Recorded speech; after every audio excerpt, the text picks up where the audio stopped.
¿Se pueden poner en pie, por favor?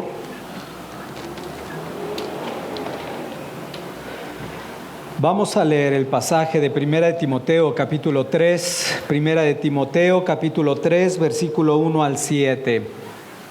Primera de Timoteo, capítulo 3, versículo 1 al 7. Dice así la palabra del Señor, palabra fiel.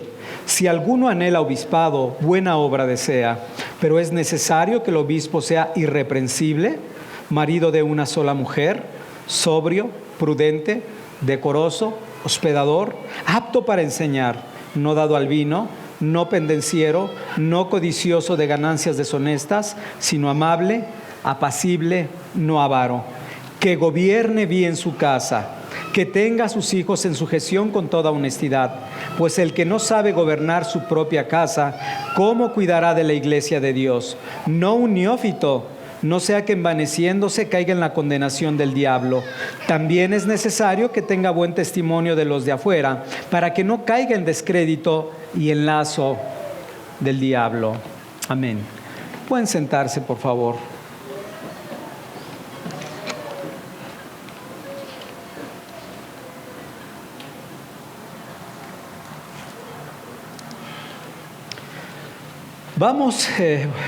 Vamos a estudiar el día de hoy los versículos 4 al 6.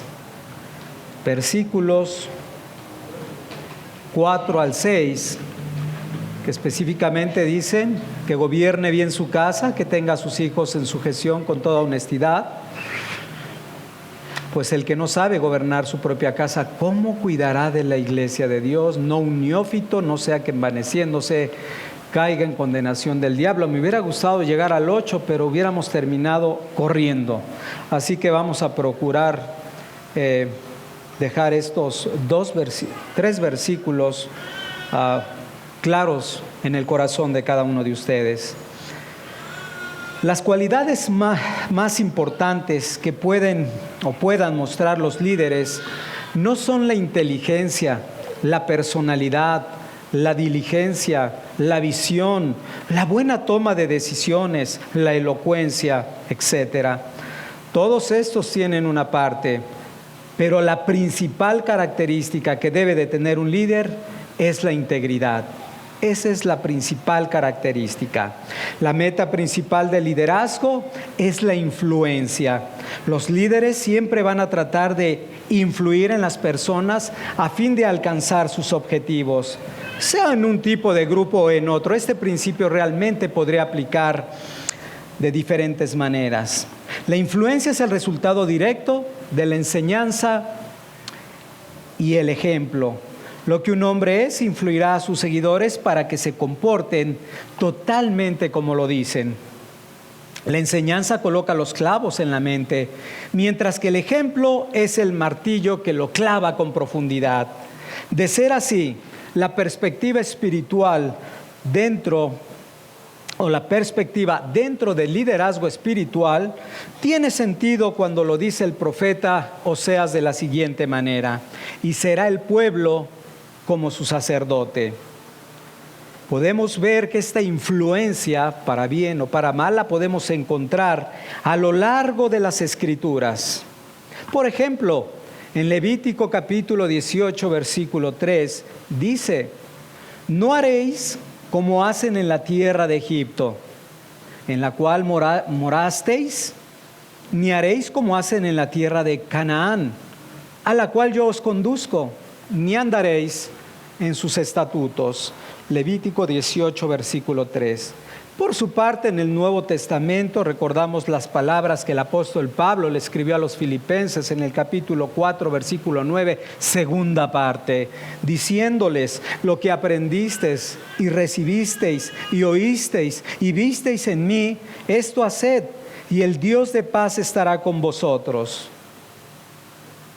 Hay muchísimos otros pasajes que nos pueden dar la luz de la importancia de la influencia que ejerce el liderazgo. Pero como nuestro objetivo es centrarnos en el pasaje de nuestro texto, solamente estamos citando algunos. Uno más que podría mencionar es el de Hebreos 13, versículo 7, que manda a imitar la fe de los pastores, considerando cuál haya sido el resultado de su conducta. Por lo tanto, no es suficiente que un líder de la iglesia predique la verdad. Es necesario que él sea modelo de la verdad. La integridad es vivir lo que uno enseña y predica. De allí que todos los requisitos para pastores que se describen o que describe el apóstol Pablo tienen que ver con el carácter moral. En el requisito que estaremos compartiendo en el día de hoy, podemos ver que todo anciano, dice el apóstol Pablo ahora, debe de gobernar bien su casa. Podríamos decirlo, debe administrar, debe dirigir, debe de cuidar bien de su hogar. Y debemos hacer un énfasis, debe de hacerlo y bien, debe de hacerlo bien hecho. De manera similar, recordamos que este es un requisito que también se les hace a todos aquellos que el Señor ha llamado para el oficio de diácono. Esto lo vemos en este mismo capítulo, en el versículo 12. Así que al igual que los anteriores requisitos, tenemos que enfatizar que este tampoco es negociable. Este requisito de gobernar bien su casa no es negociable. Si no lo cumple la persona, simplemente está descalificada en automático. Esta capacidad de dirigir y cuidar adecuadamente su hogar no es algo, y esto es para que pongamos atención, no es algo para los líderes de la iglesia, sino también para todos los varones cristianos que son cabeza dentro de su hogar. Y esto lo podemos ver a lo largo de las Escrituras, el alto estándar que nos demanda. Es necesario, no solamente para los líderes, sino para cada uno de nosotros, obedecer este alto estándar que Dios nos demanda a cada uno. Y solo por recordar algunos de los textos que nos van a ayudar a entender que no solamente es para las cabezas de las iglesias, sino también para cada miembro, está Deuteronomio capítulo 6, versículo 6 al 9. Deuteronomio 6, versículo 6 al 9. Y estas palabras que yo te mando hoy estarán sobre tu corazón y las repetirás a tus hijos y hablarás de ellas estando en tu casa y andando por el camino y al acostarte y cuando te levantes. Y las atarás como una señal en tu mano y estarán como frontales entre tus ojos. Y las escribirás en los postes de tu casa y en tus puertas. Así que este es un requisito general para todos y no solamente lo encontramos en Deuteronomio. Voy a ir desarrollando algunos de estos versículos que tienen que ver con la necesidad de todo varón lleve a cabo este requisito también dentro de su propio hogar. Pero no puedo dejar de mencionar el capítulo 5 del libro de Efesios, que es muy claro con respecto a la responsabilidad de todos los varones creyentes. Efesios 5, versículo 25 en adelante, solo por mencionar uno, dice: maridos, amad a vuestras mujeres, así como Cristo amó a la iglesia y se entregó a sí mismo por ella. Luego el capítulo 6, versículo 4 de este mismo libro dice: y vosotros padres, no provoquéis a ir a vuestros hijos, sino criadlos en la disciplina y amonestación del Señor. Entonces es algo que nos debe de preocupar, no solamente a nosotros, los que ocupen algún oficio dentro del liderazgo, sino a cada uno de nosotros. Por lo anterior, todo hogar cristiano debe de caracterizarse, hablando de una familia completa, por tener un esposo que ame a su mujer con la misma calidad de amor que Cristo amó a la iglesia, una mujer que se someta a su marido con el mismo sometimiento que la iglesia se somete a Cristo, y unos hijos que honren y se sometan a sus padres. Ahora, sí tenemos que aclarar, esto no quiere decir que todas las cosas dentro del hogar son perfectas. Y sí debemos aclararlo porque es todo un desarrollo, un proceso de trabajo que se hace a lo largo de toda la vida. Algunos imaginan que la casa está libre de todo problema, y eso solamente está en la imaginación de las personas. No es algo que sea real. Sin embargo, sí tengo que aclarar que se debe de caracterizar por un alto estándar de estos principios bíblicos, para que tampoco creamos, bueno, como no es perfecto, entonces nos vamos al otro extremo. Hay muchísimo desorden y mucha desobediencia. No. Así que los hijos van a estar siendo continuamente instruidos en el camino del Señor, como lo dice Efesios 6:4, pero también como lo dice Proverbios 22:6. ¿Para qué? Para que nuestros hijos a largo plazo no se aparten de su camino. El apóstol Pablo también nos ha dicho en el versículo 2 que es necesario que el obispo sea irreprensible. Y una de las áreas donde se debe de ver reflejado esta irreprensibilidad es en su hogar. Así que no es suficiente tener una vida ejemplar pública, sino también debemos de llevar una vida en el hogar que sea ejemplar. Solo para traer a la mente, la mayoría de los que están aquí, creo, han leído o escuchado El progreso del peregrino. ¿Recuerdas a Locuacidad? Locuacidad era un hombre santo fuera de su casa, pero era un vil demonio dentro de ella. Eso no puede ser. El propósito, más bien, es hacer de cada casa una pequeña iglesia donde cada padre pueda desempeñar el rol que Dios le ha dado para dirigir, para cuidar a sus mujeres, a sus hijos y aún, si estuviera dentro de su influencia, a sus siervos. Guiar, dirigir, cuidar mujeres, hijos, a sus siervos para que sirvan y honren al Señor. Algunos medios que el Señor nos ha dado ya para desempeñar esta noble misión que Él nos ha puesto. Podemos recordar que dentro de ellas está el devocional familiar como algo importante y constante o diario o casi diario que debemos de llevar a cabo. Está la instrucción diaria, como lo hemos leído en Deuteronomio capítulo 6, de instruirlos en todo tiempo. Está también el de educarlos a nuestros hijos bajo los principios de las Escrituras. Y por supuesto también implica la formación de virtudes en su diario vivir. Virtudes como la misma diligencia, virtudes como la paciencia, virtudes como la honestidad, virtudes como el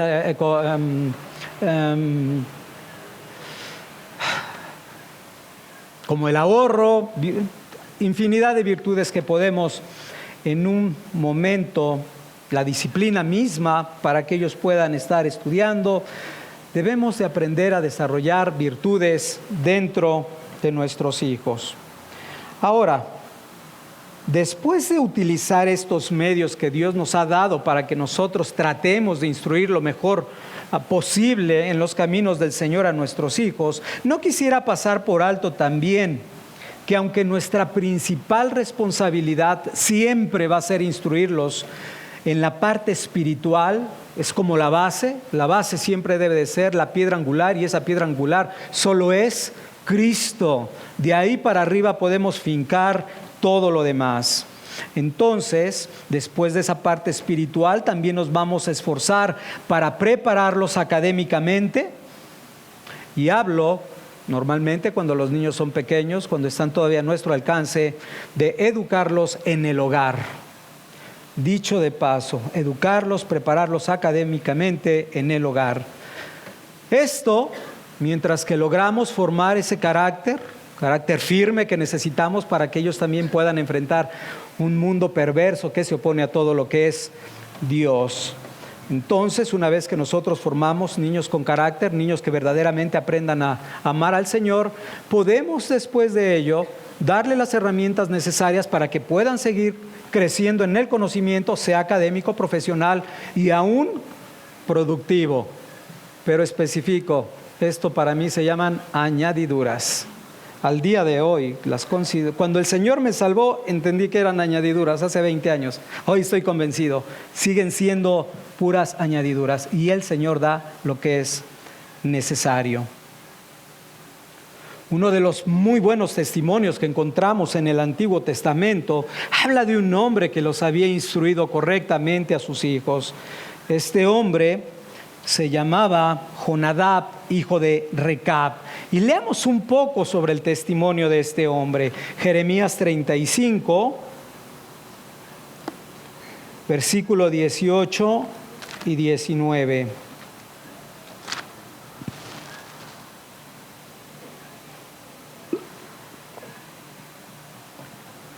Jeremías 35, versículo 18 y 19 dice, hablándole el Señor por medio del profeta, y dijo Jeremías a la familia de los recabitas, así ha dicho Jehová de los ejércitos, Dios de Israel, por cuanto obedeciste al mandamiento de Jonadab vuestro padre, y guardaste todos sus mandamientos, e hiciste conforme a todas las cosas que os mandó, por tanto, así ha dicho Jehová de los ejércitos, Dios de Israel, no faltará de Jonadab, hijo de Recab, un varón que esté en mi presencia todos los días. Qué lindo de verdad es escuchar que a lo largo de la historia el Señor siempre ha levantado esta clase de familias piadosas, padres piadosos formando hijos piadosos. Pero no solamente lo encontramos en el Antiguo Testamento, podemos ver en el libro de los Hechos continuamente grandes cosas que hizo el Señor.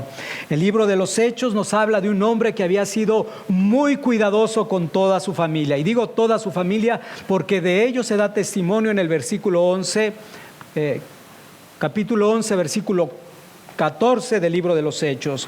Este hombre es Cornelio.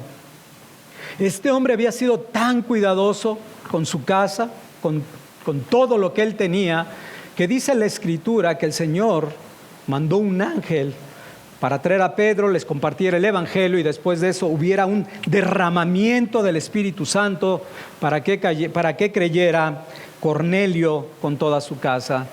Ese es un buen fruto de alguien que persevera en la piedad. De manera similar podemos encontrar en el mismo libro de los Hechos el ejemplo de Felipe el evangelista. Esto lo encontrarías en el capítulo 21. Sus hijas, solamente por recordarlo, profetizaban. Así entonces vemos la fidelidad del Señor a los libros, y hay muchos otros ejemplos, testimonios en el libro de los Hechos. Y podemos ver la fidelidad del Señor en la conversión de familias completas.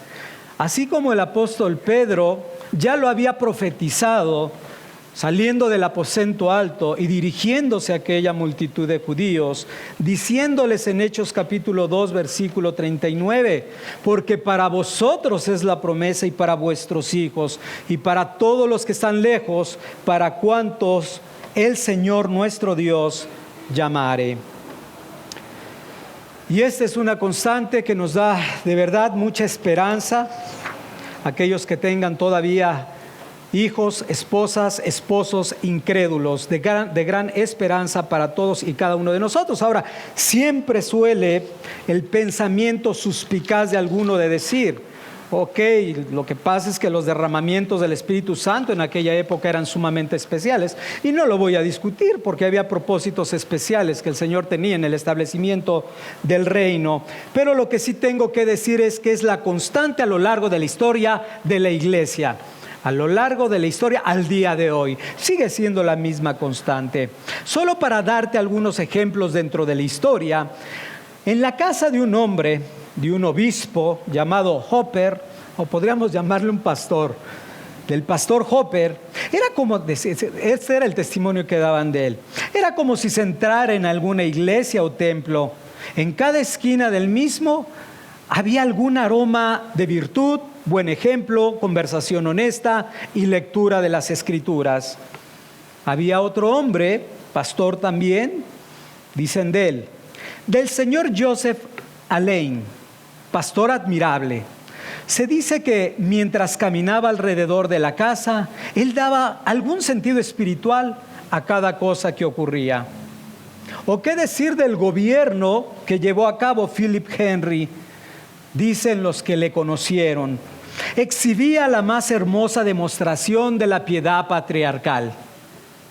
Es decir, llevaba a sus hijos a guardar los caminos del Señor para hacer juicio y justicia. Quizás te suenen estas palabras. Son las mismas palabras que el Señor le había mandado a Abraham en Génesis capítulo 18, versículo 19. Porque yo sé que mandará a su casa después de él a que guarde mis caminos para hacer juicio y justicia.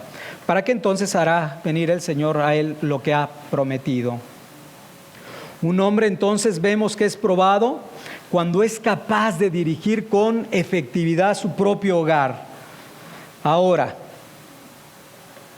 cuando decimos o podemos ver a alguien que tenga estas características, y es posible que podamos inclusive confundirnos un poco cuando veamos un testimonio sumamente ejemplar, con un alto estándar.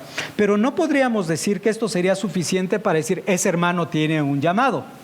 No podemos hacer esto de manera imprudente, porque aunque podría ser un buen hombre de familia, una buena cabeza de su hogar, puede no estar cualificado para la difícil tarea de dirigir a una congregación. Es necesario entonces contar con todas y cada una de las virtudes que el apóstol Pablo nos ha venido describiendo desde el versículo 1, capítulo 3, hasta el versículo 7.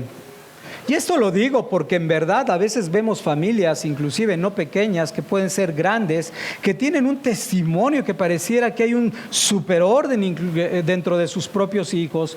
La mamá o la esposa llena de virtudes, hace hasta lo que no tienes de idea. Aspectos como los que menciona Proverbios, la mujer de Proverbios. En fin, y eso podría dirigir nuestra mirada a decir, quizás el Señor pudiera tener algún llamado para con él. Pero no es suficiente tener un requisito de forma aislada. De acuerdo al apóstol Pablo, ahora, este punto es interesante. De acuerdo al apóstol Pablo, ¿cuál sería la forma en que debemos de medir la efectividad que tiene alguien para gobernar su casa? ¿Cuál sería la manera de medir la efectividad? Entonces Pablo no se va a muchos aspectos, sino dice el versículo, que tenga a sus hijos en sujeción, con toda honestidad. Pablo entonces nos está diciendo básicamente que la manifestación interna de lo que está sucediendo en el hogar va a ser algo externo cuando nosotros estemos observando la conducta de los hijos. De allí que pide que deben de estar en sujeción con toda honestidad. Y este punto es interesante. Escuchaba decir a un hermano algo similar a esto. A veces un adulto es más fácil que pueda aparentar cierto nivel de piedad. Es decir, puede ser un poco hipócrita y demostrar inclusive si es una mujer, por ejemplo, cierta sujeción, o si es un hombre, parecer que es muy piadoso en cuanto a la relación con su mujer. Pero dice que un niño es más difícil que pueda aprender esas formas aparentes de comportamiento, y por eso es algo que puede manifestar el fruto interno de algo que es llevado a cabo en el hogar. Un hombre que llega al conocimiento de la verdad entenderá algo. Mi familia, es decir, mi esposa y mis hijos, se convierten en lo más importante, se convierten en mi prioridad, y hará todo lo que sea necesario para instruirlos y llevarlos a los pies de Cristo. Y quiero hacer la aclaración oportuna que a veces hemos hecho. A veces en el deseo y anhelo de decir, es que quiero llevar a mi marido incrédulo a los pies de Cristo, no voy a ir porque él me lo pidió. No. Para llevarlo en ese testimonio que Dios demanda, siempre debe de ser en el orden que ha establecido, amando primeramente a Dios con todo tu corazón, alma, fuerza, mente y ser, y luego a tu prójimo como a ti mismo. Después de eso voy a hacer todo lo necesario para traerlos a Cristo. Es que mi esposa me dice que por favor la lleven este día a hacer determinada actividad. No es la manera de ganar a nadie, ni el Espíritu Santo va a dar, por supuesto, su aval a esas estrategias carnales. No es la manera de llevarlos a los pies de Cristo.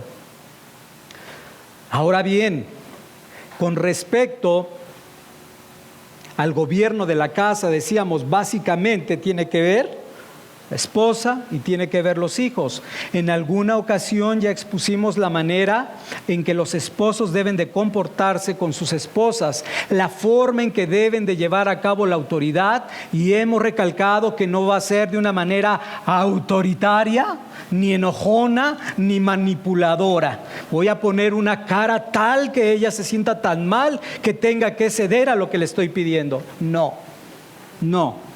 Es de una manera, y lo hemos estudiado en el libro de Efesios, es de una manera tierna, con paciencia y amor. ¿Por qué con paciencia? Y esta la tengo que aclarar, porque como venimos de un mundo caído, con relaciones caídas, donde todo está difícil para armonizar, necesitamos la paciencia para que todo vaya quedando tal como Dios lo va ordenando. Así que es necesario para poder llevar a una mayor obediencia o sumisión a nuestras propias esposas. Lo dice de una manera muy, muy bella el apóstol Pedro en Primera de Pedro, capítulo 3, versículo 7. Pedro dice con respecto a esta manera de tratar a nuestras esposas, nuestras mujeres, de la siguiente manera. Primera de Pedro, capítulo 3, versículo 7. Dice: vosotros maridos, igualmente vivid con ella sabiamente, dando honor a la mujer como a vaso más frágil y como a coherederas de la gracia de la vida, para que vuestras oraciones no tengan estorbo. Entonces, si hay una forma, si hay una instrucción que el Señor nos da de la manera en que debemos llevarlo a cabo. Ahora bien, no es el tema, pero lo podrías estudiar con la predicación del libro de Efesios, capítulo 5, versículo 22, donde se habla de la sumisión de la esposa. Con respecto a los hijos y la autoridad que se debe de ejercer con ellos. Con respecto a la autoridad que se debe de ejercer con los hijos.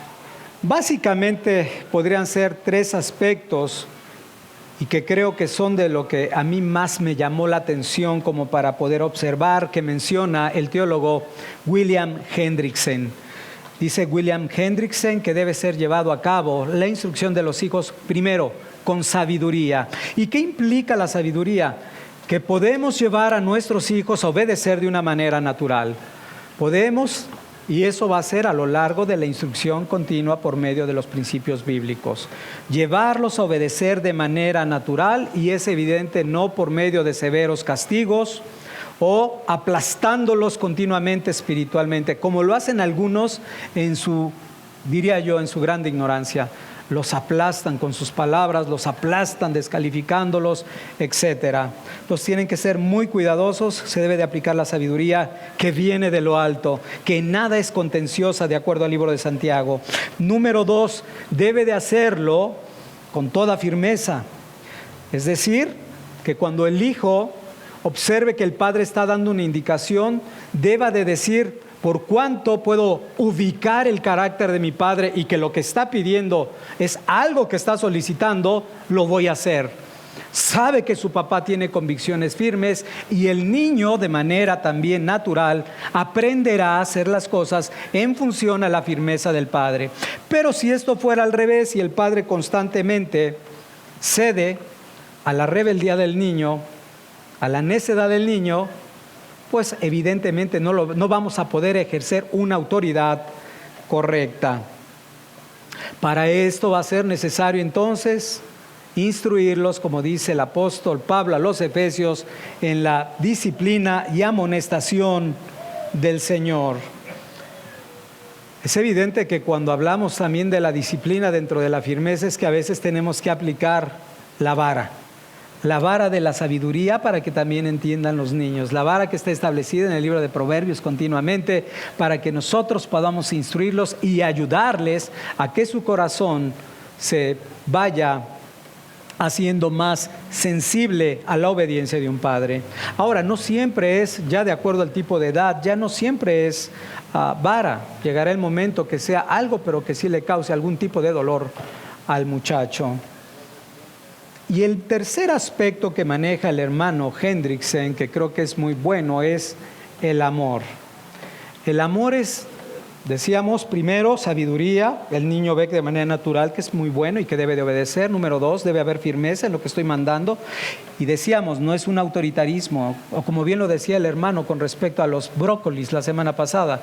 O sea, puede haber una apelación en un momento dado, una santa apelación. No es de que así está dicho, como si fuéramos realmente nosotros la última y la principal autoridad. No, sí hay una manera de apelar en un momento dado a alguna circunstancia, y todo eso se deberá de analizar y discernir.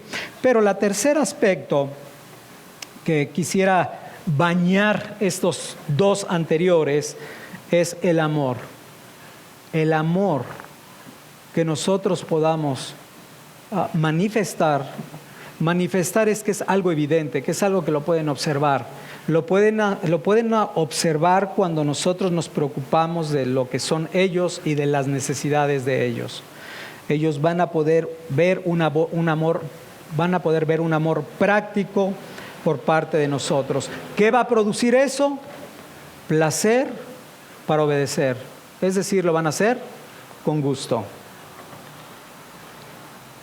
Cuando nosotros no tenemos la gracia de Dios para poder hacer un balance correcto para con nuestros hijos, eso nos va a llevar a lo que el apóstol Pablo nos está diciendo: tengan cuidado, no provoquen a ira a vuestros hijos, no los exasperen. ¿Por qué? Porque si nosotros no logramos hacer las cosas en este ámbito de amor, firmeza y de sabiduría, podemos caer en un extremo o en otro extremo o en otro extremo. Ejemplo muy sencillo, es que no creo que sea lo mejor que debamos de disciplinarlos con vara. Creo que eso es algo muy cruel y muy violento. Lo vas a exasperar porque no puede limitar sus propios deseos carnales.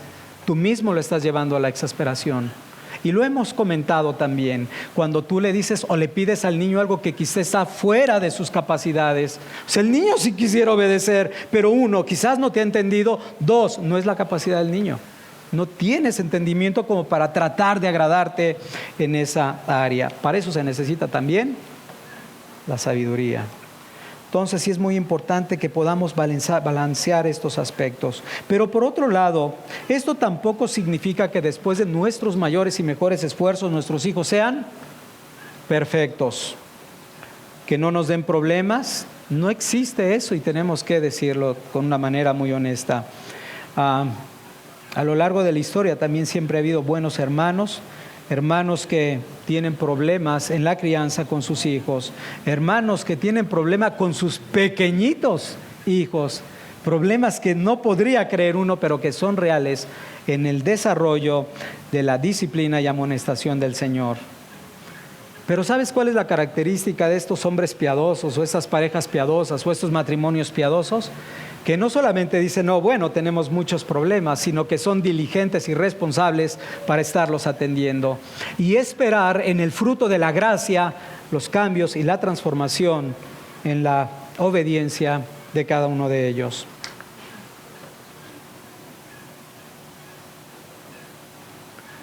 Algo muy evidente que debemos tener en cuenta es que los hijos no deben de ser rebeldes.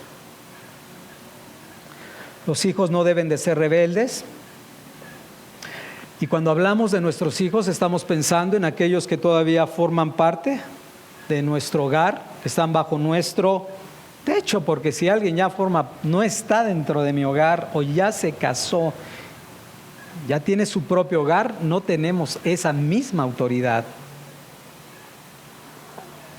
Oye, pero ¿puedo ejercer la misma autoridad para el de 5 años que para el de 28 años que vive en mi casa? Si depende de ti, por supuesto, debe de someterse a tu autoridad. Por eso es cabeza del hogar. ¿Sabes qué es alguien que gobierne? Es alguien que va de frente, va hacia adelante siempre para guiar y dirigir a todos hacia donde decíamos de liderazgo, hacia un punto en común. Todos vamos para allá. Incluye el pequeño e incluye el grande. Obviamente en las medidas reales de nuestras posibilidades. Y cuando digo esto, no significa que yo voy a participar en algo incorrecto con respecto a un niño mayor que pudiera tener en mi casa. Y ahorita voy a dar un pequeño ejemplo con respecto a eso. Quizás algún día lo he comentado. ¿Qué sucede entonces si mi hijo mayor de edad 19 para arriba, si tú quieres verlo así. Se empieza a rebelar y simplemente dice, ya no quiero lo que tú quieres, ya no quiero estar en el devocional, ya no quiero ir a la iglesia, ya no quiero que me hables de tu Dios, ya me hartaste, ya no quiero. ¿Qué debe de hacer la persona en ese momento? Será necesario pedirle que se vaya de la casa. Si no se somete a la autoridad, será necesario pedirle que se vaya de la casa. Y a algunos en lo personal he dado el testimonio de uno de los predicadores en español que más ha edificado en los últimos tiempos, un buen hermano, en mi opinión un buen hermano, que a los 19 años le dijo a su hijo, ¿no te quieres someter? Te puedes ir. Y ese hermano continúa siendo pastor principal dentro de la iglesia que él gobierna. Y es un hombre de verdad muy particular, pero no se llenó de sentimiento de decir, pobrecito de mi hijo. No, el muchacho sigue como impío, tiene más de 30 años actualmente y no quiere del Señor. Sus otras 2 hijas son misioneras, por cierto. O sea, buen fruto final.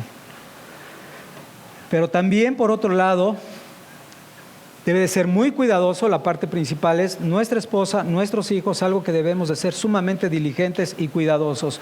Podemos tener algún otro tipo de problemas. Sí, es normal. Podría ser un problema económico, un problema con la casa, un problema con los alimentos, un problema de enfermedad, muchas cosas. Pero lo principal que nosotros debemos de enfocarnos es en nuestra esposa y en nuestros hijos. Después de eso, otra vez como una añadidura, debemos de ser sumamente cuidadosos con la administración de nuestros propios hogares. Y esto implica también nuestras finanzas. La manera en que administramos nuestros recursos es muy importante dentro de nuestro hogar. Todo aquello que constituye en sí mismo el hogar tiene sentido a la hora de estar gobernando mi propia casa. Entonces, esto me va a llevar a ser un buen gobernador. Mi esposa en un momento dado, y eso me pasó en Querétaro, me dice una hermana, me dice, hermano, mi esposo quiere cambiar una vez más de automóvil, quiere un coche del año.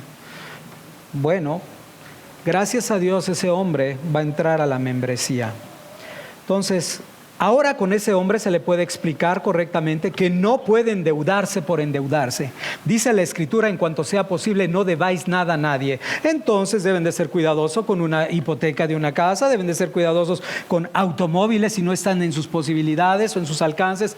Es que yo quisiera una camioneta donde pues ya son 3 o son 4, pero vale tanto dinero. No te metas en problemas, compra aquello que esté a tu alcance sin que te sientas económicamente muy justo. O la esposa que te pudiera pedir, ¿me puedes cambiar la sala? Y digo, aunque pueda estar feita la sala y lo que quieras, pues con tarjetazo, no pasa nada, no. De verdad es muy triste ver que luego hermanos, buenos hermanos, santos hermanos, tienen problemas económicos por gastar de más en lo que no debieron haber gastado. Esto es algo muy importante. Debemos también aprender a gastar todo conforme, yo diría número 1, conforme a mi estatus social. Si mi estatus social es de este tipo, pues bueno, yo me voy a seguir manteniendo dentro de este tipo. Si yo toda mi vida he sido de clase media, pues sigo en mi clase media. O sea, ¿por qué voy a tratar de estar tales cosas? Y eso sí lo pude experimentar. Buscan los gentiles. Los gentiles no se conforman nunca y siempre quieren el otro escalón, el otro escalón, el otro escalón, el otro tipo de coche, el otro tipo de coche, la otra sala, el otro viaje, y nunca acaban finalmente de saciarse. Así que nosotros vamos a ser muy cuidadosos en las diferentes áreas de nuestro hogar. Aquel que sirve como pastor debe ser capaz de guiar a las personas a la salvación, a la santificación, por todo lo que ya ha ejercido o practicado en su propio hogar. Ahora sí podrá ser ejemplo, no solamente en su hogar, sino también en su propia iglesia. Y esto nos va a llegar al cuestionamiento que el apóstol Pablo continúa haciendo ahora en el versículo 5. Apóstol Pablo nos dice capítulo 3, versículo 5 de 1 de Timoteo, pues el que no sabe gobernar su propia casa, ¿cómo cuidará de la iglesia de Dios? Nadie, absolutamente nadie que no asuma la responsabilidad de gobernar su propia casa, que implica estar al frente, ejercer dominio, y ya dijimos qué clase de dominio, autoridad delegada de Dios sobre su esposa y sus hijos, será apto para guiar al rebaño de Dios. Nadie que no asuma esta responsabilidad será apto para guiar al rebaño de Dios. Pues ¿cómo lo podrá hacer? ¿Cómo podrá gobernar la casa de Dios? Y ahora vámonos a aterrizar las cosas. Imagínate que tenga 2 o 3 pequeños niños que están bajo su techo. Ahora voy a ser leve hablando de niños pequeños.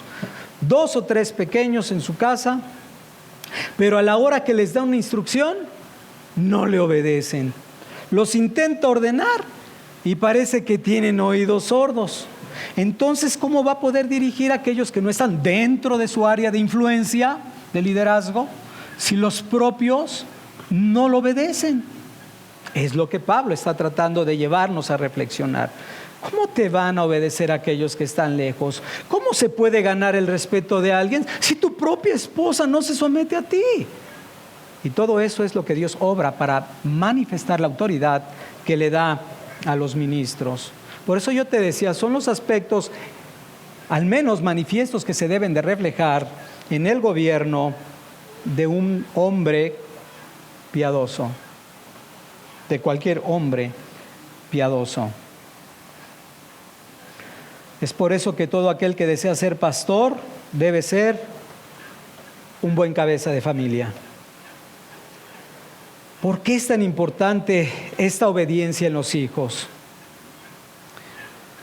¿Por qué es tan importante la obediencia de los hijos? ¿Qué va a suceder si a esa corta edad, y por eso ya vimos que solo somos un reflejo de a dónde vamos a dirigirnos en cuanto al nivel o estándar de principios aplicados en ellos? Pero ¿qué va a suceder en todo caso si nosotros no ejercemos la autoridad necesaria? La rebeldía, de manera natural, va creciendo.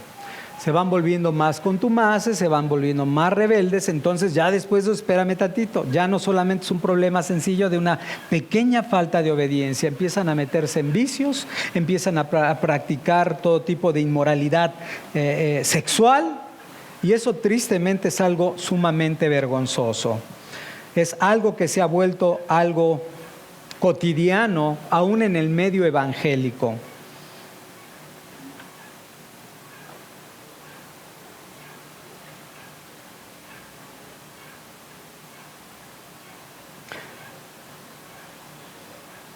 ¿Cómo podríamos guiar a la iglesia a la piedad? Bajo este contexto, ¿cómo podríamos entonces guiar a la familia a la piedad si nuestros hijos tienen tan mal testimonio o tan nefasto testimonio? Desobedientes, flojos, viciosos. ¿Cómo los podríamos llevar nosotros a la piedad? O sea, realmente sería algo incongruente. No podríamos, por un lado, estar exhortando a corregir otras actitudes, ya sea pecaminosas o simplemente actitudes equivocadas. No podríamos hacerlo. Si nuestros hijos son igual o más de obstinados que todos los demás, no podríamos hacerlo con otros. Pero no solamente eso, imagínate que constantemente tú estás aquí reprendiendo, exhortando, instruyendo con respecto a la manera que debes de vivir, pero no lo vives. Te conviertes nuevamente en aquellos fariseos de los cuales el Señor Jesucristo exhortó. Tú que dices no robarás, robas. Tú que dices que no has de hacer esto, lo haces. Y es muy importante, por lo cual el testimonio debe de ser algo que cuidemos sumamente. Que cuidemos sumamente. Ahora, es muy probable que el apóstol Pablo, cuando hizo ese viaje misionero, no solamente estaba viendo que esos falsos maestros estaban dando un falso evangelio, estaban haciendo un mal uso de la ley, sino estaba observando la conducta de todos aquellos hijos de los que formaban parte de esa pluralidad de ancianos que estaban en Éfeso, y quizás estaba viendo esas conductas incorrectas y se dio al hecho de escribir este versículo. Es necesario cuidar este aspecto. Ahora, para que te des una idea, nosotros habíamos hablado un poquito con respecto al caso de Elí en Levítico capítulo 15. Elí no hizo lo que le correspondía, como lo veíamos, fue vergonzoso la inmoralidad sexual en las puertas del tabernáculo. Hoy en día, platicaba ayer con el mismo hermano que me lo comentó, él me decía acerca de un apóstol hoy en día, y de esos hay muchos farsantes. Este apóstol que tiene hijos, un hijo mayor de edad que el día de hoy, me comentaba él, vive en fornicación con una persona muy cercana a él. Esto es algo sumamente cotidiano y vergonzoso. Creo que de aquí el famoso dicho que dicen, hijo de pastor, lo peor. Por eso nosotros no podemos darnos a esa holgura de no ser cuidadosos en esta área. Pero quería decirte con respecto a lo que pasó con el gobierno que llevaba el sacerdote Elí. Vimos que fue muy vergonzoso el hecho de que los dejara estar fornicando delante de la puerta del tabernáculo. Pero las consecuencias de lo que dijo el Señor, así como dijo de Jonacab, hijo de Recab, que recordarás de que dijo, siempre habrá una silla que esté delante de mí. Ahora, con respecto a Elí, las consecuencias como sacerdote de no haberlos instruido como debiera, dice Primera de Samuel, capítulo 3, versículo 13 al 14, son las siguientes. Las consecuencias de una falta de instrucción a nuestros hijos. Le dice a él, obviamente al que más se le da, más se le demanda, y por ser un sacerdote lo tenía que experimentar verdaderamente un severo juicio del Señor. Dice 1 Samuel 3, versículo 13 y 14. Y le mostraré que yo juzgaré su casa para siempre por la iniquidad que él sabe, porque sus hijos han blasfemado a Dios y él no los ha estorbado. Por tanto, dice el Señor, yo he jurado a la casa de Elí que la iniquidad de la casa de Elí no será expiada jamás, ni con sacrificios ni con ofrendas.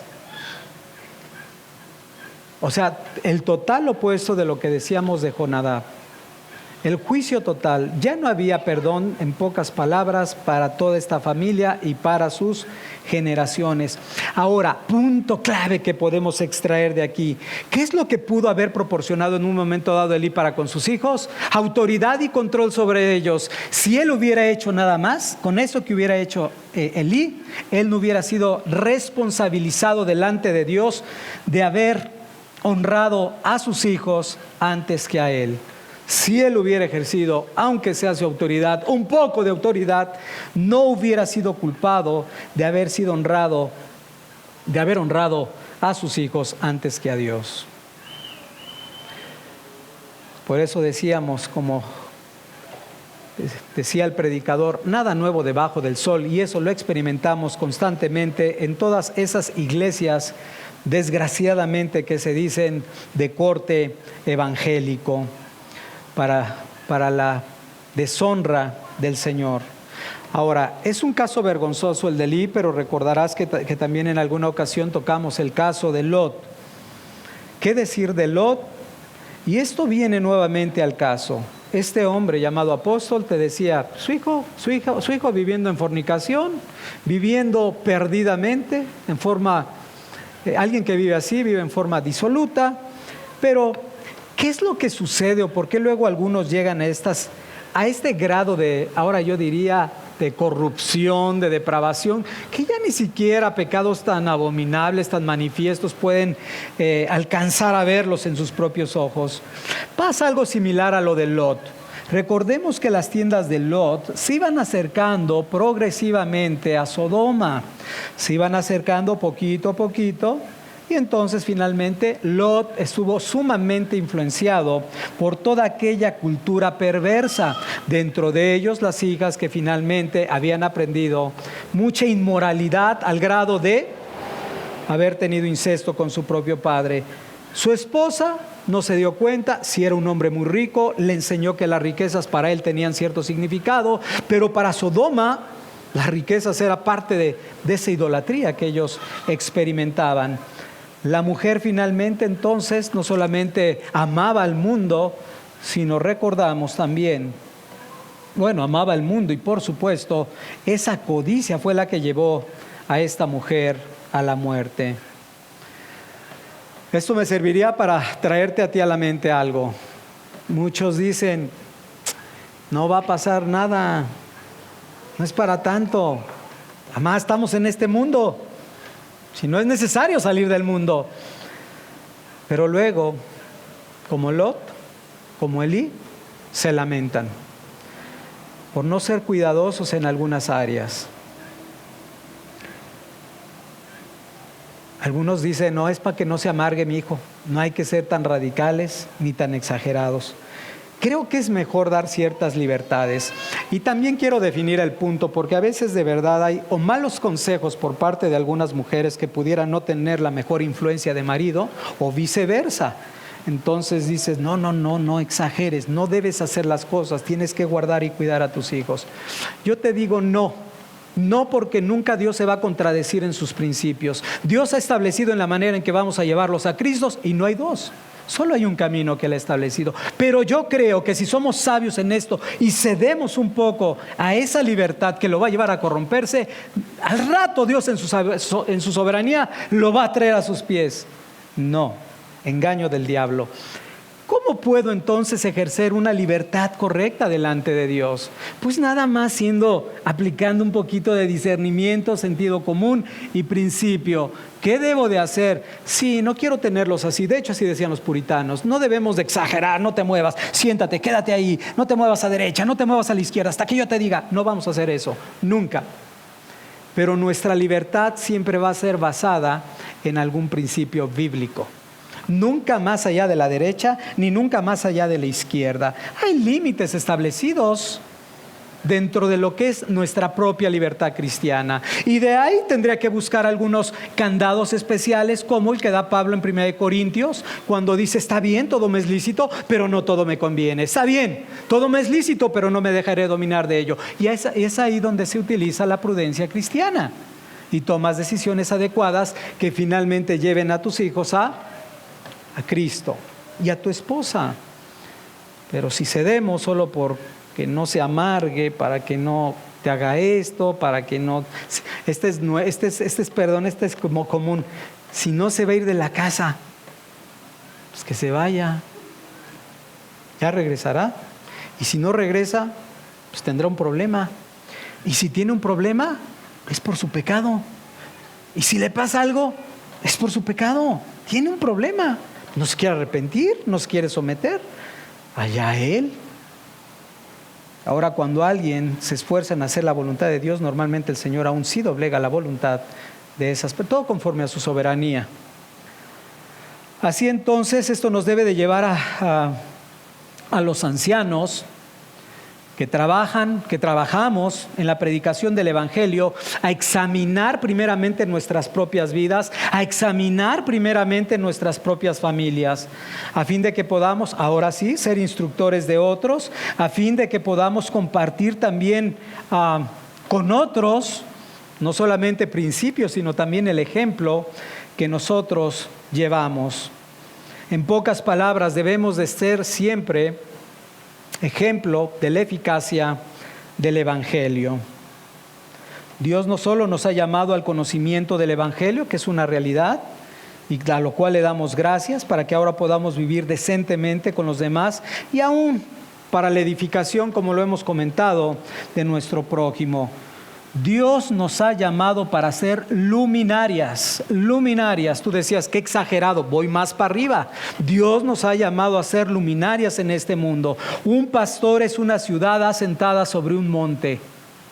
Ay, no, sí se está poniendo cada vez más alto. Sí, pero es el reflejo de la dirección de donde estamos yendo absolutamente todos.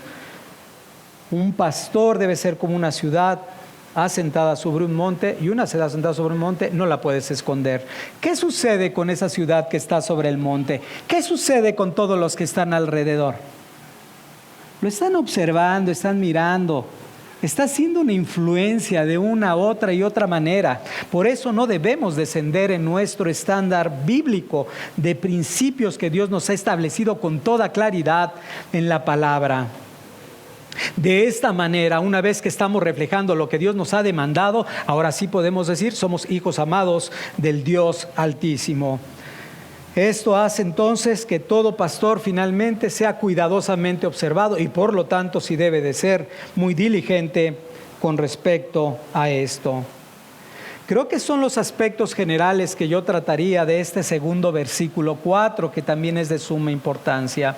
Hay cosas particulares que se podrían ver ya a nivel personal, porque implica tantas cosas: la dirección de los hijos, la dirección de una esposa, cómo obrar en ciertos aspectos con un marido inconverso, hablando de una mujer. Porque finalmente creo que una mujer va a tener el anhelo y el deseo de gobernar de la mejor manera también su casa. La responsabilidad es al marido siempre y cuando lo esté. Ahora, Pablo continúa con el siguiente requisito que creo que también es muy importante, que debemos atender. Pablo dice: no un neófito, no sea que envaneciéndose caiga en la condenación del diablo. Del punto anterior quizás nada más me faltaría decir algo, que es muy recomendable, como lo vemos en el texto, y no es por invitación a varios de nuestros muchachos, no. Pero es necesario en términos generales que nuestros ancianos, obispos iba a decir, estén casados. La implicación que ya Pablo nos ha dado 2 veces, marido de una mujer, que gobierne bien su casa, nos está dando la implicación que mayormente lo mejor es que estén casados. Claro, hablando básicamente aquellos que dice al que anhela obispado. Y no es para nadie, es para el general. Aquí hay muchos jóvenes, gracias a Dios. Entonces continúa Pablo diciendo: no un neófito, no sea que envaneciéndose caiga en la condenación del diablo. Alguien hasta aquí, hasta el punto que habíamos dicho, pudiera reunir todos esos requisitos, todo lo que hemos venido explicando desde el versículo 1 hasta el versículo 5. Y cumpla todo absolutamente, y sin embargo no estar cualificado para ser obispo del Señor. Porque Pablo añade, no solamente es un requisito, es una seria advertencia que el apóstol está dando.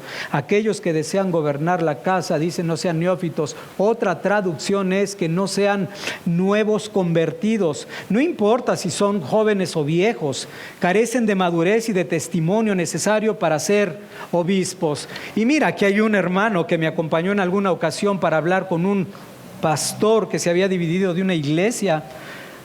Y a la hora de llevar toda la plática y a la hora de no poder yo resistir la tentación de antes de seguir viendo si iba a haber la posibilidad de apoyarlos un poco a esa parte de división de ese grupo, no pude resistir la tentación de examinar si había o no una obra de gracia en sus vidas, por lo cual empecé a preguntar.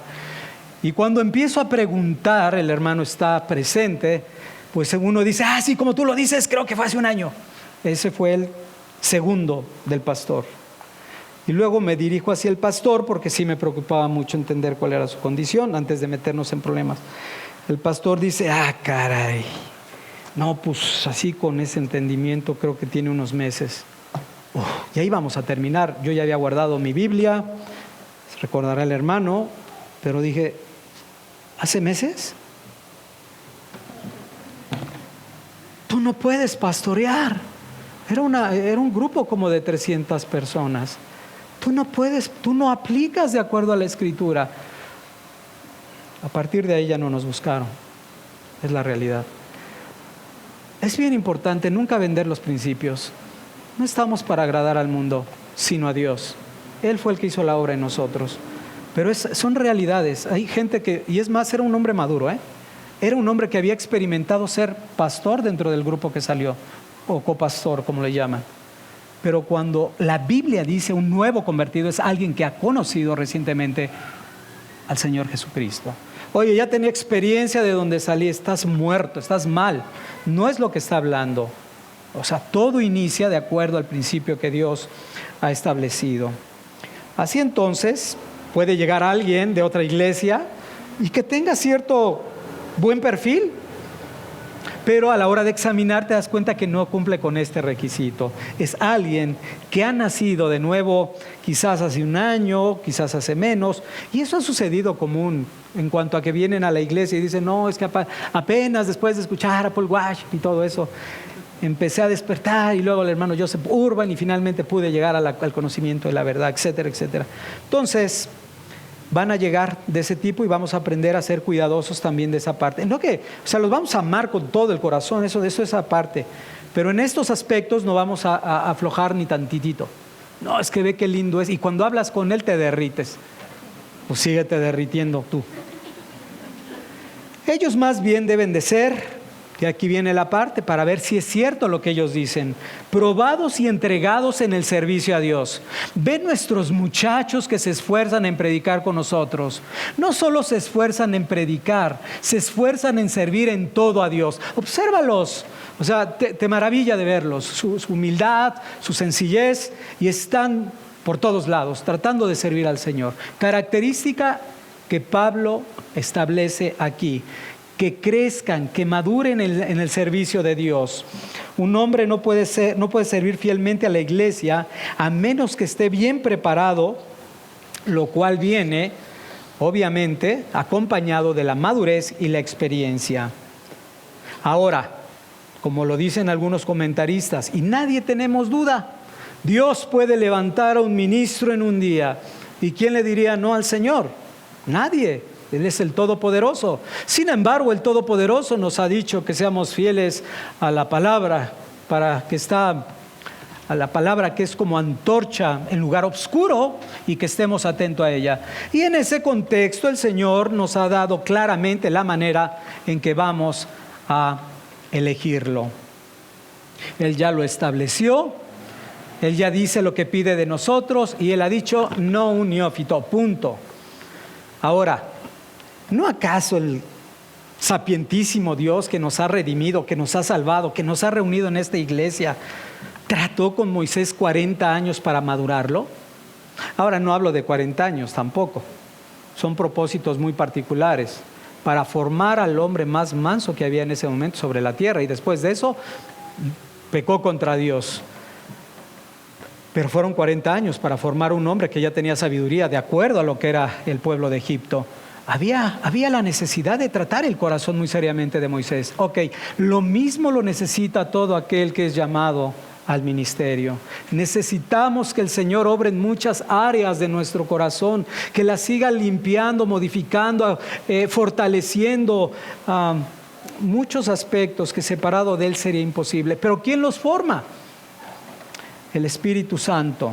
Él es el que lleva a cabo esa obra interna, madurando nuestros corazones. Así que nos vamos a someter al mandato que Dios nos ha dado. No vamos a elegir a personas que son recién convertidos en la fe, porque por otro lado recordemos que no tienen tampoco la idea de lo que es llevar este yugo. Ya hemos dicho un poquito con respecto a eso. Es muy padre decir te paras a enseñar, pero no es lo único. Esto es una porción de toda la implicación que tiene gobernar una iglesia, cuidar de la grey de Dios. Es mucho más, es muy difícil, muy pesado. Y tengo que decirte algo, muchos jóvenes que han sido llamados, y creo yo no en tiempo, llega el momento donde se cansan y ¿qué crees que hacen? Se retiran.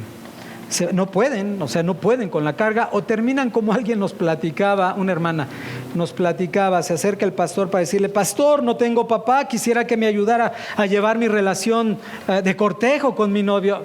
¿Y yo por qué? Literal fue la respuesta. ¿Y yo por qué? Se quedó así. ¿Yo por qué? Pues porque no tengo papá, no hizo nada. O sea, no tienen parte ni suerte en estos ministerios. Es muchas cosas que involucra, y eso es solo un ejemplo porque ayer nos lo platicaron. Ahora bien, Juan Calvino considera que es muy importante entrenar a la persona adecuadamente. Debemos de entrenar a la persona adecuadamente, y que haya, después de esto, mantenido un buen testimonio durante muchos años.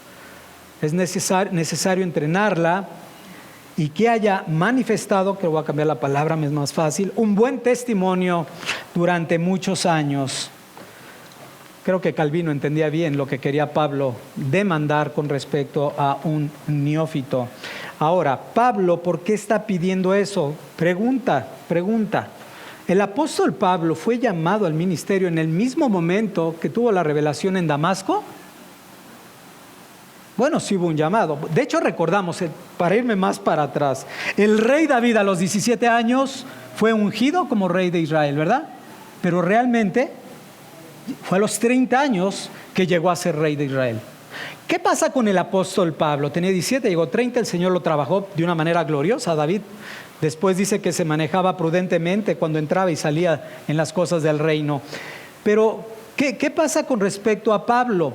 Recordemos que después de su conversión, lo primero que hizo Pablo fue irse hacia Arabia, y dice que ahí estuvo 3 años. Después de eso, cuando vemos ahí en el libro de los Hechos un poquito del rastro de Pablo, vemos que se va hacia Tarso. Bernabé se le prende la idea y dice: voy a ir por Saulo de Tarso a Tarso. Entonces va por él y lo trae a Antioquía. Dice la Escritura que ahí estuvieron todavía 1 año instruyendo a los hermanos.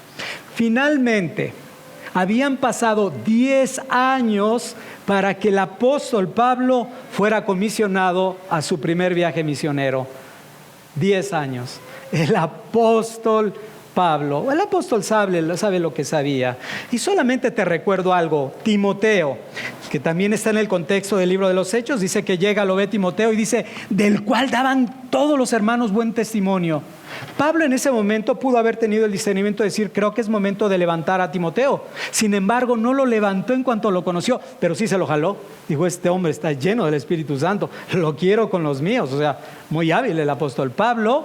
Lo empezó a formar, lo empezó a entrenar, como dice Juan Calvino, y finalmente, pasados, dicen los comentaristas, más de 5 años, fue ordenado como lugarteniente apostólico, por llamarle de alguna manera. ¿Qué decir de las ordenaciones que encontramos también en el libro de los Hechos?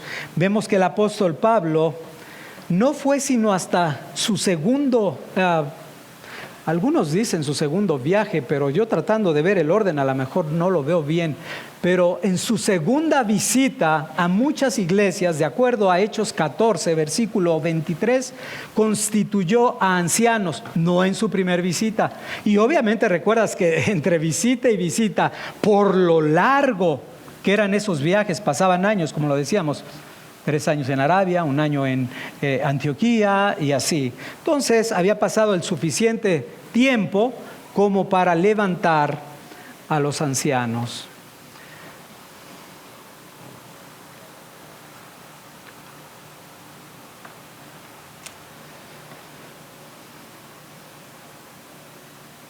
¿Y cómo saber cuál es el tiempo ideal entonces para que alguien pueda ser levantado por el Señor? El tiempo ideal está en Él, no en nosotros. El tiempo ideal está en el Señor. Solamente vamos a procurar que todos estos aspectos se cumplan. ¿Cuántos años de madurez? No puedo decir 20, no. Pero veo que más de 5 puede ser, de acuerdo a lo que sucedió con Timoteo, fue algo que no puedo decir. Y tampoco es exclusivo para un joven o para un viejo, es para cualquiera que el Señor llamare. Pablo llamado a los 45 años, Timoteo llamado, no sé, a los 30, quizás 35 años, que nadie tome un poco tu juventud, no lo sabemos, pero califica uno que reúne los requisitos y califica el otro. Entonces, pero hay un punto que sí es muy importante con respecto al neófito que quisiera compartir y también aclarar. Una de las cosas donde se puede identificar a una persona que es inmadura espiritualmente todavía, y que creo que el texto que nos da la luz para poder identificarlo es el de Hebreos, capítulo 5, versículo 14. ¿Qué podemos identificar de una persona que le falte madurez?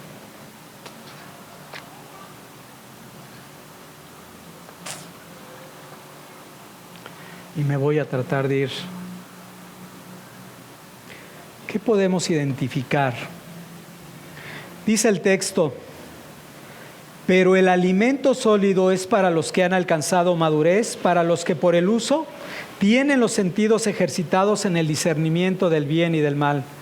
¿Sí te das cuenta? Para los que han alcanzado madurez. Entonces habla de alguien que no tiene un alimento, digamos, como lo dice en otro texto, que tenéis necesidad todavía de leche y no de alimento sólido. Sólido al que ha alcanzado la madurez. Aquel que quiere salir de algunos aspectos, que solamente meterse en algo y aferrarse. Ejemplo solamente, cuando viene lo que hemos dicho algún día, la discusión de el libro de Enoc, y se envuelven en ello durante mucho tiempo. El anticristo, y es el tema de todos los días. Y sí se la pasan inquiriendo, la escatología. Y van profundizando. Y no digo que esté mal en la suma de todas las doctrinas, por supuesto. Pero la sana doctrina es mucho más que solamente esos temas. Entonces, por eso dice que todavía tienen... no tienen todavía ese alimento sólido para que puedan alcanzar la madurez. Entonces es necesario ese alimento sólido, es necesario, la segunda parte, que tengan discernimiento entre el bien y el mal, entre el bien y, como lo hemos dicho, lo que parece bien. Punto importante, llegan y tienen de verdad, son unas enciclopedias bíblicas andando. Y gloria a Dios, porque en su tiempo va a ser dinamita espiritual, todos ellos. Y de verdad, gracias a Dios por lo que Dios les dio. Pero a la hora de aplicar las Escrituras no hay el suficiente discernimiento. No hay el suficiente discernimiento. Mucha Escritura puede haber, mucho conocimiento, mucha lectura de libros, y sin embargo no hay el discernimiento para aplicar los principios. Eso es un nuevo convertido, no ha madurado todavía. Ahora, hago nada más la aclaración. Pues entonces, para que ya no me vea tan neófito, pues ya no voy a preguntar. No, estás pero bien perdido. Al contrario, en la suma de la palabra dice que en la multitud de consejeros se afirman los pensamientos. Al contrario, cuando tengo una verdadera y genuina duda, voy a consultar con un hermano que creo que tiene más madurez espiritual que yo, para discernir si tal cosa pareciera correcta o incorrecta. Entonces el Dios de los cielos dice: este me tiene temor, no quiere pecar contra mí. Es correcto. Pero, y precisamente yo veía a la luz de todo esto, que ese entrenamiento del cual habla Juan Calvino, de ese entrenamiento que vemos en Pablo con Timoteo, es el entrenamiento que se tiene que hacer con muchos hombres y muchachos de la iglesia, para que ellos sigan creciendo también en el discernimiento del bien y del mal. Otra característica horrible del neófito es extremadamente egocéntrico. Yo le dije, yo le prediqué. El yo-yo que hemos comentado. Alguien que solamente habla de su propia vida, sus propios problemas. Inclusive es alguien convertido, pero está ensimismado en todo lo que habla. Es alguien que todavía no ha entendido que no debe de buscar lo suyo, sino lo que es de Cristo. Y mira que a veces sí estamos enfermos, pero aún nuestras propias necesidades, a menos que alguien te pregunte: y por cierto, ¿cómo sigue de tal cosa? Ni te acuerdas que estás enfermo. Sigues adelante. No buscas lo tuyo, buscas lo de Cristo. Un hombre que no ha sido entrenado para obedecer a Dios, cuando es levantado en el liderazgo de la iglesia, y aquí viene la consecuencia de la cual habla Pablo, y me voy a tratar de apurar. Pablo dice que va a haber consecuencias terribles, porque inmediatamente lo va a rodear el orgullo, dice el apóstol Pablo. Tiene mucho conocimiento, tiene buena personalidad, parece que gobierna bien sus hijos, parece que todas las cosas están bien, y sin embargo, cuando empezamos a ver estos aspectos, vemos que no cumple esta parte. Y entonces se empieza a inflar solito, pensando que verdaderamente Dios lo ha llamado al ministerio, y se llena del terrible orgullo, de este terrible pecado. Ahora, por la gracia de Dios, en un lugar que el Señor ha levantado, no nos deja de verdad, no nos da la oportunidad a que nos empecemos a hinchar tantito, porque el Señor viene rápidamente a humillarnos. rápidamente cuando nosotros experimentamos. Y esto también de nuevo aplica para todos. Cuando de repente el Señor te concede gracia para predicar en el hospital, ¡fum! Cuando te concede gracia para predicar en el trabajo, ¡fum! Cuando te concede gracia para predicar en la congregación, ¡fum! Cuando te concede gracia para servirle en algo tan básico dentro de la iglesia, ¡fum! Por una y otra cosa viene el orgullo. Y esa es una clara falta de madurez espiritual.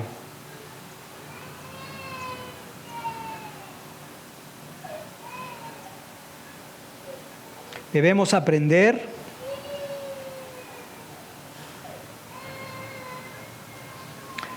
cuando viene el ser avasallado, se dice, del orgullo. Junto con esto va a venir evidentemente el empezar a confiar en nuestras fuerzas, en vez de estar confiando plenamente en la soberanía y en la gracia de Dios. Por lo anterior, debemos de guardarnos, no buscar en ningún porcentaje, por muy pequeño que sea, la alabanza, obviamente de los hombres, mucho menos, porque esto sería tratar de buscar compartir la gloria que solamente le corresponde a Dios. Dicho de paso, por eso a veces aún a los jóvenes, a los muy chiquitos, no les hemos dado la oportunidad de predicar con micrófono, porque no queremos que se envanezcan. Queremos formarles un carácter para que cuando lleguen a la edad de 20 años, 19 años, con el carácter de un varón bien formado, van a poder predicar el evangelio con micrófono. Sin micrófono lo hacen, con micrófono. Dicho de paso,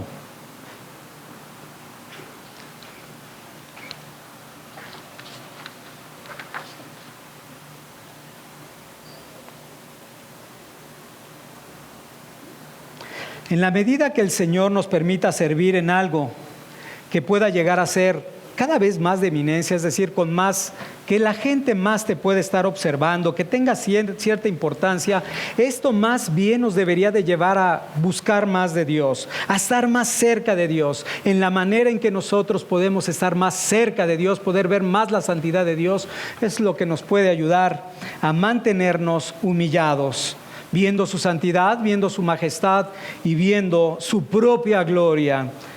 El Señor dijo que Él humilla al que se exalta. Ahora, siendo honestos, el Señor es fiel a su palabra y en algunas ocasiones, porque a Él le place, llega a exaltar o a dar honra a algunos hombres. Y eso no está mal porque viene de parte de Dios. Cuando Dios permite, por ejemplo, que alguien diga, oh, gracias al Señor o al hermano Paul Washer, esto, lo otro. Y Dios le exalta, Dios le da honra y eso está bien.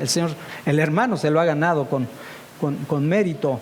Sin embargo, esto viene de Dios, pero no debemos de dejar, que es la otra parte, que esto permita que el orgullo no se empiece a inflamar. De tal manera que recordemos simplemente lo que somos y cuando digo lo que somos, viles y antes muy apestosos pecadores redimidos por la sangre de Cristo. Todo es de verdad por la gracia del Señor. Las palabras de Juan fueron las siguientes: no puede el hombre recibir nada si no le fuere dado del cielo. Juan 3:27. Así que lo que hacemos es por la pura gracia del Señor.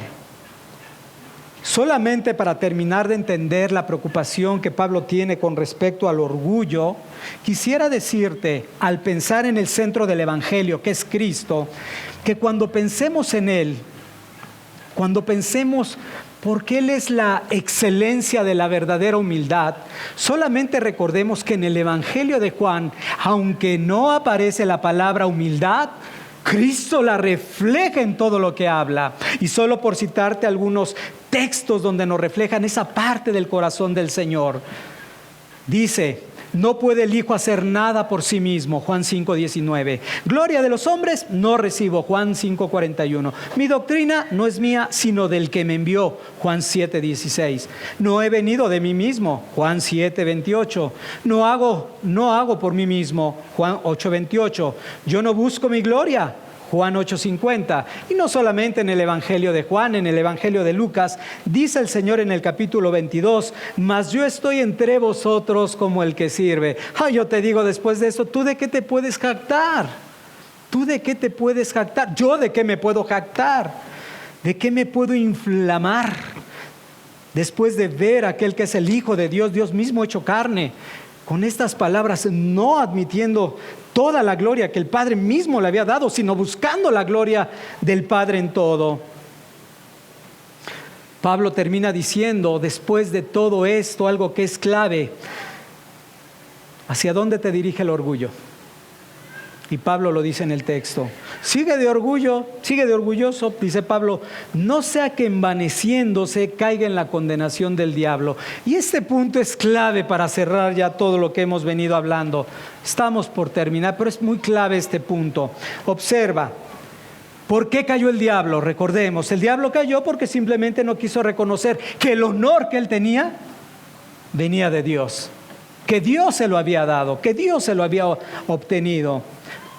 Por el contrario, el diablo quiso a sí mismo levantarse muy alto. Ahora, ¿qué fue lo que llevó a la caída del hombre? El orgullo. Recordemos cuando Satanás le dice a la mujer palabras como esta: serán abiertos vuestros ojos y seréis como Dios. El orgullo, sabiendo bien y el mal. Finalmente, el orgullo es la causa el día de hoy de la condenación de la raza humana. Ahora, la exhortación que hace Pablo no solamente es como decir, tengan cuidado, puede ser de tropiezo.